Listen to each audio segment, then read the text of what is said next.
Robin Bartko, and I'm very pleased today to be here with Dr. Neal Barnard. He is a clinical researcher and an expert in nutrition, and I'm so happy we had this opportunity to meet.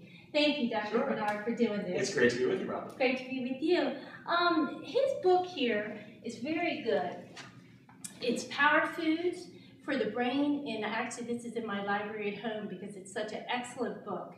And it has a lot of great recipes and things in the back, as well as some just great knowledge about nutrition. So anyway, Dr. Barnard, a question, I'm a health coach, and as a health coach, I'm often asked, people say my memory isn't what it used to be. Right.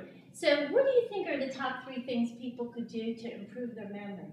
When it comes to foods, there are certain things we want to get away from, and there are certain things we want to build into our diet, and then there's some other things that don't relate to food. And just really quickly, the things to get away from, there are bad fats. Saturated fat, that's the fat in bacon grease, especially in cheese, other dairy products. That saturated fat, over time, greatly increases the risk of Alzheimer's disease. But even over the short run, it can slow down blood flow. And if you don't have blood flowing to your brain, you don't have oxygen going to the brain. So you want to get away from those bad fats. Now, it's not just saturated fat. Pick up a donut. That trans fat, that's not good either. Now, things that we want to add to the diet. When you think about vegetables, the green leafy vegetables, that's folate, which is a B vitamin. Vitamin B6 in beans and in bananas. Vitamin B12, they work together to protect the brain too. Okay. But one more thing, you want to lace up your sneakers. Exercise is good for the brain too, both over the short run and over the long run. It can cut the risk of Alzheimer's quite dramatically. Okay, great. Now, is it, I hear a lot of people that are diagnosed with like pre-diabetes or diabetes and they haven't had it in their family before and they're concerned. What do you think is the best kind of diet for people where they're told, you know, they need to really start watching their diet?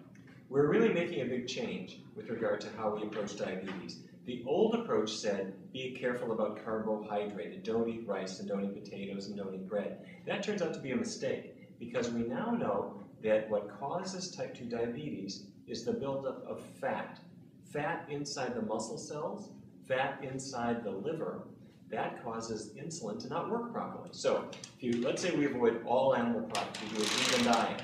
If you do an entirely vegan diet, there's no animal fat at all.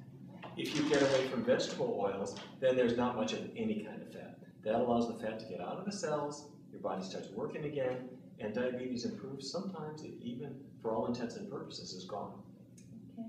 And how about as far as people that have high cholesterol? Is the same sort of diet? Oh, absolutely, right? absolutely. And animal products are effectively the only source of cholesterol in the diet. So if you're not eating animal products, cholesterol is gone. But even more importantly, that animal fat that we were talking about earlier that's bad for the brain, that raises cholesterol too. So 20 years ago, Dr. Dean Ornish showed that when you follow a plant-based diet, along with other healthy lifestyle measures, not smoking, staying physically active, heart disease actually reverses. The arteries start opening up again. More blood flow gets through to the heart, gets through to the brain and the rest of the body. So, yep, you can knock down cholesterol, you can improve blood pressure, all those things get better. Okay, well thank you. I know you have a limited time, but thank you so much for taking time to talk with us. And I really suggest the Power Foods for the Brain. It's an excellent book. I made sorbet this weekend for my family, and it was very delicious, and everybody enjoyed it. So thank you very much, Dr. Barnard. Try the chocolate pudding too. Thank you, sir. Thank you.